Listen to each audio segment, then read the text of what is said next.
महापालिकेच्या अनेक प्रभागातील मतदार यादीत घोळ असल्याची तक्रार उमेदवार आणि प्रशासनाकडून केली जात होती। शिवाय अनेक मतदारांपर्यंत प्रशासनाने दिलेल्या स्लिपा देखील वेळेत मिळाल्या नव्हत्या। त्यामुळे मतदारांना मतदान केंद्र शोधण्यासाठी धावाधाव करावी लागली। अनेक राजकीय पक्षांच्या बूथवर जाऊन मतदारांनी मतदान नंबर आणि केंद्र शोधलेत।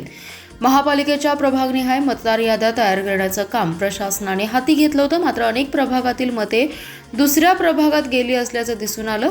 मतदार यादीत नावे नोंदवणे आणि त्यांना क्रमांक देण्याचा जुनाच पायंडा कायम ठेवण्यात आलाय। त्यामुळे एकाच कुटुंबातील काही सदस्यांचे मतदान एका केंद्रात आणि काही जणांचे दुसऱ्या केंद्रात अशी स्थिती निर्माण झाली आहे। यंदा प्रभागाचा आकारही वाढल्यामुळे मतदान केंद्रे हे दूर असल्याची तक्रार मतदारांकडून करण्यात आली आहे। शिवाय मतदारांना स्लिपा देखील मिळाल्या नाहीत। 527 मतदान केंद्रांवर स्लिप देण्यासाठी प्रशासनाने कर्मचाऱ्यांची नियुक्ती केली होती।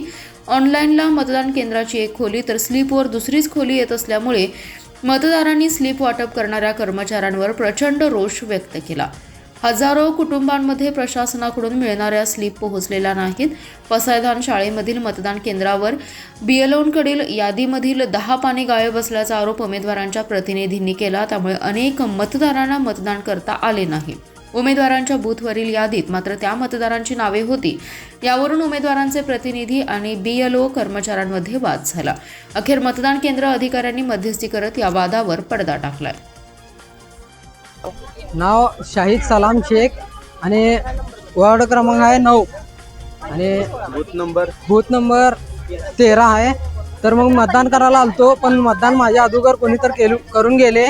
तर ते मतदान दुसरं केल्यामुळे मी सांगत आहे की मतदान बरोबर माझं झालं नाही।